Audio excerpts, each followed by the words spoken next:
নমস্কার বাঙালি। আমারও আপনার কিছু সত্য ও ভৌতিক ঘটনা দিয়ে সাজানো আমাদের বিশেষ নিবেদন প্রেতজনী। আজ যে ঘটনাটা বলবো, ঘটনাটা একটা মানুষ খেকো পুকুরকে ঘিরে। হ্যাঁ, ঠিকই শুনেছ, মানুষ খেকো পুকুর। এবার অনেকের মাথায় আসবেই যে এমন আবার কোনোদিন হয় নাকি, একটি পুকুর কিভাবে মানুষ খেতে পারে? তবে এই প্রশ্নের উত্তর ঠিকই পাবে এই এপিসোডে। তাই আর বেশি স্পয়লার দিচ্ছি না, শুরু করছি আজকের 59 নম্বর এপিসোড। কিন্তু তার আগে যারা যারা আমার এই পরিবারে নতুন অথবা আমার এই ভয়েসটা নতুন শুনছো, তাদেরকে বলছি, যদি ঘটনাটি ভালো লেগে থাকে তখন কিন্তু অবশ্যই একটি লাইক এবং একটি সাবস্ক্রাইব করতে কিন্তু কেউ ভুলবে না, এবং কমেন্ট করে জানিও আজকের ঘটনাটা কেমন লাগলো। শেয়ার করে দিও তোমার বন্ধু বান্ধব ও প্রিয়জনদের সঙ্গে। ঘটনা পাঠে আমি রাজ, ভয়েস পার্টনার রুদ্র ও শ্রেয়সী। শুরু করছি আজকের 59 নম্বর এপিসোড। আমাদের ঘটনা বলার মধ্যে বেশিরভাগ সময় আপনারা ভূত প্রেত, কালা জাদু, তন্ত্রমন্ত্র, জিন ইত্যাদির কথা শুনতে পাবেন। আমাদের পরিবারের কোনো সদস্য অ্যানিমেস অথবা কুসংস্কারকে প্রশ্রয় দেয় না, তথা একজন গল্পপ্রেমী হিসেবেই ঘটনাগুলিকে শুনবেন।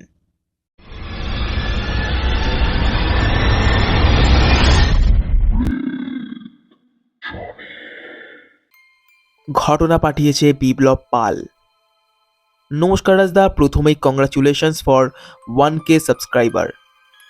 দারুণ লাগছে, দেখতে দেখতে 1K সাবস্ক্রাইবার কমপ্লিট করলো আমাদের পরিবার। এইভাবেই এগিয়ে যাও, পাশে আছি। আর আজ যে ঘটনাটা বলবো, ঘটনাটা একটু অন্যরকম। জানি না তোমরা কতজন এমন ঘটনা শুনেছ, তবে আশা করছি প্রেতজনী পরিবারের সমস্ত সদস্যদের এই ঘটনাটি ভালো লাগবে। ভালো লাগলে তোমাদের মতন করে গল্পরূপে শুনিও। শুরু করছি ঘটনা। ঘটনাটা যখন জানতে পারি তখন আমার বয়স ওই 16-র কাছাকাছি। আমার দিদার বাড়ি ছিল গোচরণে। গোচরণ হলো জয়নগরের থেকে একটি স্টেশন আগের একটি স্টেশন।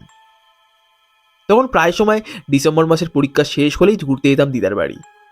সেইবার যখন যাই তখন একটি অদ্ভুত ঘটনা ঘটে। তা এমনই এক বিকেলবেলা হঠাৎ সারা গ্রামে শোরগোল পড়ে যায়। কারণ গ্রামের একজন বয়স 14-র কাছাকাছি একটি ছেলে জলে ডুবে মারা গেছে। দেখো, পুকুরে ডুবে যদি কোনো মানুষ মারা যায় তবে সেটা স্বাভাবিক, হতেই পারে সে সাঁতার জানে না বা সাঁতার জানলেও কোনো কারণে দুর্ঘটনাক্রমে মারা গেছে।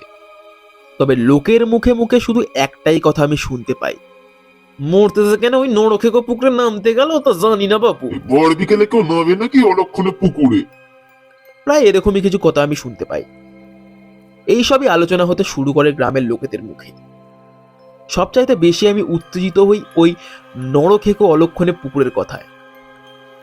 তা কি এই পুকুর বা কেন এরকম বলা হয়, এ জিজ্ঞাসা করা গ্রামের লোক যা বলে তা শুনে আমার বেশিরভাগটাই গুজব ও কুসংস্কার মনে হয়েছিল। তাই ঠিক করি যে রাতের বেলা দাদুকে জিজ্ঞাসা করব। রাত হয়, তখন রাত 10টা। ওই ধারে তখন অত বিদ্যুতের ব্যবস্থা ছিল না। সবাই হ্যারিকেনের আলোয়, নয়তো যাদের একটু পয়সা বেশি মানে যারা বড় লোক, তারা ব্যাটারি ব্যবহার করত। একটি হ্যারিকেনের আলোয় আমি আর আমার দাদু গল্পগুজব করছিলাম। তখন দাদু সবে একটা বিড়ি ধরিয়েছে। একটু উত্তেজিত হয়ে উঠে বসে জিজ্ঞাসা করি, দাদু, ওই সবাই ওই নরকেকো পুকুরের কথা কি বলছিল গো সকালবেলা? কি ওটা? দাদু বিড়িতে একটু শুক টান দিয়ে বলল,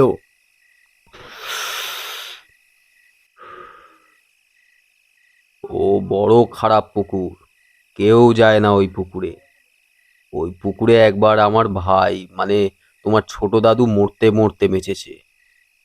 কেন, কি হয়েছিল বলো না। শুনবে তুমি? তবে ভয় যদি পাও, আমি কিন্তু কিছু জানি না। এই বলার পর দাদু ঘটনা বলা শুরু করলেন। ঠিক যেমন ভাবে বলেছিলেন তেমন ভাবে বলার চেষ্টা করলাম। তখন আমার বয়স ওই তোমারই মতন, 17 ছুঁই ছুঁই। আর তোমার ছোট দাদুর বয়স প্রায় 15। ছোট ছিল, তবে মাছ ধরা, গাছে ওঠা, সাঁতার আমার থেকে বেশ ভালো জানতো। তা সেই সময় গ্রীষ্মের গরমে সমস্ত খাল পুকুর প্রায় শুকিয়ে কাঠ। তবে ওই একমাত্র পুকুর ছিল যেটার জল কখনো শুকাতো না। অনেকে বলতো যে ওই পুকুরে অনেক পুরু গর্ত করে কাটা, তাই জল শুকায় না কখনো। তবে এর প্রমাণ আজ অবধি কেউ দিতে পারেনি। সে যাই হোক, গ্রীষ্মের কাঠফাটা গরমে তখন আমরা এমাঠ ওমাঠ চড়ে বেড়াতাম। এর আম বাগান থেকে আম পেয়ারা চুরি করে করে বন্ধুরা মিলে খেতাম, বেশ লাগতো। সেদিনও তাই করেছিলাম। আমি, তোমার ছোট দাদু আর দু একটা বন্ধু মিলে ওই তেঁতুল মাঠে গিয়ে বসে বেশ চুরি করে আনা কাঁচা আম খাচ্ছিলাম। গরমে ঘামে ভিজে একদম স্নান করে গিয়েছিলাম, তাই কাঁচা আম খেতে খেতেই আমার ভাই বলে, এই দাদা, ওই নারদের পুকুরটায় যাবি? চল না, দুটো ডুব দিই তারপরে বাড়ি যাই, বড্ড গরম লাগছে। নারুদের পুকুর বলতে ওই এখনকার বাসায় নরখেকো পুকুরটা। তা এই শুনে আমি বলি, মরার খুব শখ জেগেছে নাকি রে? দেখলি না কদিন আগে রাতুর কি হলো? আরে সে তো একা গিয়েছিল, তাই ওরকম ডুবেছে। আমরা তো আর একা যাচ্ছি না, দুটো ডুব দিয়েই উঠে পড়বো। তা এই প্রস্তাবে আপত্তি শুধুমাত্র আমিই করি। আমার ভাই ও আমার যে দুটো বন্ধু ছিল তারাও যাওয়ার জন্য বায়না করে। বায়না করার কারণও যথাযথই ছিল। স্নান করা বা ডুব লাগানোর পরিস্থিতিতে ওই একটা পুকুর ছাড়া আর তেমন কোনো পুকুর ছিল না। আর ভয় বলতে সেই সময় সবে রাতুই মারা গিয়েছিল ডুবে। তা সেই সময় অবশ্য ওটা ডুবে স্বাভাবিক মৃত্যুই ভেবেছিল সবাই, আর তেমন কিছু না। তা এই ডুবে মারা গেছে একজন, এই ভয়ে গায়ের ছেলে হয়ে পুকুরে স্নান করে বন্ধ করে দেবো, তা হয় কখনো? তাই আমিও আর বেশিক্ষণ না মেনে থাকতে পারলাম না। তেঁতুল মাঠ থেকে বাঁ দিকের পথ দিয়ে হাঁটতে হাঁটতে প্রায় 5 মিনিটের মধ্যেই গিয়ে পৌঁছালাম পুকুরের সামনে। তবে একটা কথা কি জানিস তো, সে যে যাই বলুক, পুকুরটার মধ্যে কিছু একটা ব্যাপার তো আছে। একদম নিস্তব্ধ, চারিধারে ঝোপ জঙ্গল, কিছু কিছু জায়গায় কলা গাছ খেজুর গাছ হয়ে আছে। আর অন্যান্য জায়গার তুলনায় সত্যি জায়গাটা একটু বেশিই ঠান্ডা। আবহাওয়াটায় কেমন যেন একটা গা ছমছমে ব্যাপার বর্তমান ছিল। আমি একটু এদিক ওদিক দেখে সকলকে বললাম, কিরে এখনো নামবি? তার থেকে ভালো চল বাড়িতে গিয়ে কুয়ার জলে স্নান সেরে নি। আমার ভাই একটু খিল্লি উড়িয়ে বলে, ভয় দেখো না, বল তুই ভয় পাচ্ছিস? এই কথা আমি আর সহ্য করতে পারি না। একটু ছুটে গিয়েই বলি, চল চল, বেশি কথা বলিস না। এই বলে এক ঝাঁপ মারলাম পুকুরে। এই দেখে একে একে আমার ভাই ও আমার আরো দুটো বন্ধু ঝাঁপ মারে। কিছুক্ষণের মধ্যেই পুকুরে শান্ত স্থির পড়ে থাকা জল আমাদের লাফালাফিতে আর সাঁতারে দুরন্ত হয়ে ওঠে। অনেকক্ষণ স্নান করে শরীর ঠান্ডা করে আরো সাঁতার কাটছি, হঠাৎ খুব জোরে আমার মায়ের ডাক শুনতে পাই। নীরে, এই নীরে, তোরা পুকুরে নেমেছিস?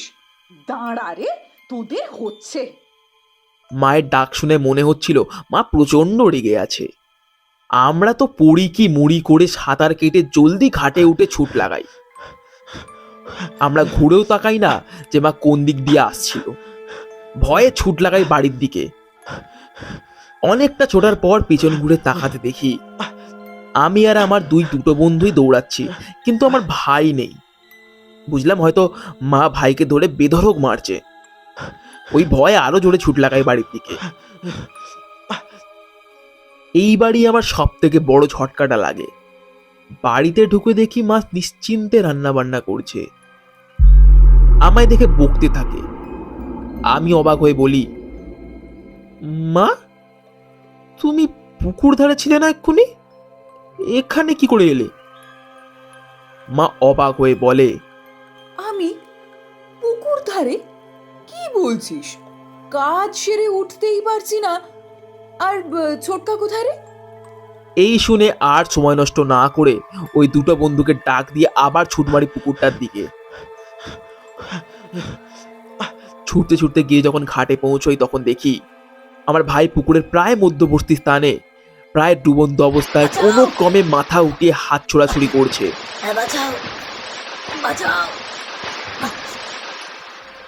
এই দেখে তিনজনের ঝাঁপ মারি ও ভাইকে উদ্ধার করে ঘাটে নিয়ে আসি। তা তারপর ভাই কিছুটা ঠিক হতে জিজ্ঞাসা করি যে কি হয়েছিল। এর উত্তরে ভাই যা বলে, মায়ের ডাক শোনার পর তোরা তো সবাই ছুট লাগালি।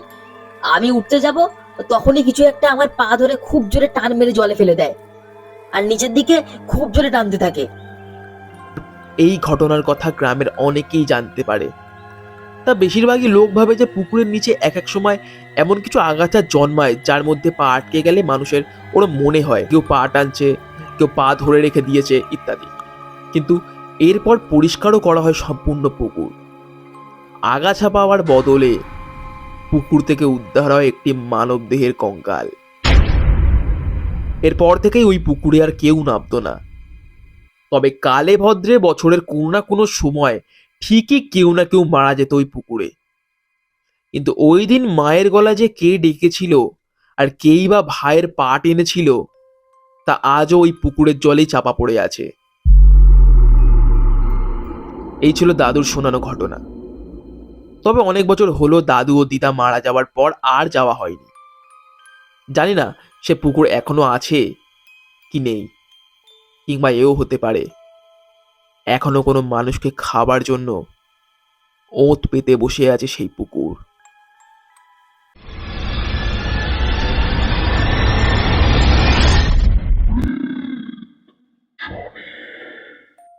কেমন লাগলো আজকের ঘটনা? আশা করছি আজকের ঘটনা তোমাদের ভালো লেগেছে। ভালো লাগলে কিন্তু অবশ্যই একটি লাইক এবং একটি সাবস্ক্রাইব করতে কিন্তু কেউ ভুলবে না, এবং কমেন্ট করে জানিও আজকের ঘটনা তোমাদের কেমন লাগলো। শেয়ার করে দিও তোমার বন্ধু বান্ধব ও প্রিয়জনদের সঙ্গে। তোমরা কিন্তু লাইক করে বেরিয়ে যাচ্ছ, কেউ কমেন্ট করে জানাচ্ছ না। কমেন্ট করে জানাও যে আজকের ঘটনাটা তোমাদের কেমন লেগেছে।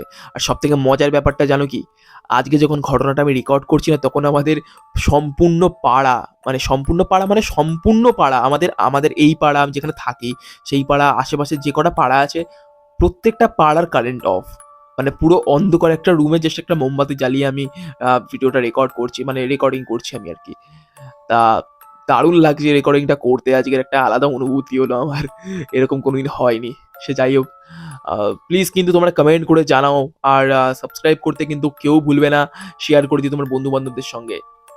থ্যাংক ইউ সো মাচ বিপ্লব এরকম একটি ঘটনা শোনানোর জন্য। ঘটনা এরকম শুনেছি, আমি শুনিনি তা নয়, আমি এরকম শুনেছি যে কিছু কিছু পুকুর থাকে যে এরকম প্রত্যেক বছরে বা এক বছর অন্তর অন্তর এরকম কেউ না কেউ ওই পুকুরে ঠিকই মারা যায়।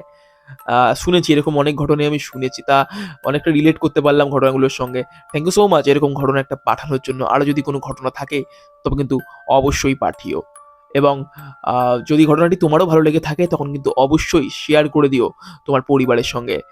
আর তোমরাও আমাদেরকে ঘটনা পাঠাতে পারো। কিভাবে পাঠাবে না, আমাদের ডেসক্রিপশন বক্সে দেওয়া ইমেল আইডি অথবা ফেসবুক আইডিতে তোমরা তোমাদের ঘটনা লিখে অথবা রেকর্ডিং করে আমাদেরকে পাঠাতে পারো, এবং অবশ্যই সেটি কিন্তু খেয়াল রাখতে হবে সেই ঘটনা যেন একদম এক্সক্লুসিভ একটি ঘটনা হয়। আমরা ফিরছি পরের বৃহস্পতিবার ঠিক রাত 11টার সময়। আজকের জন্য সকলকে শুভরাত্রি।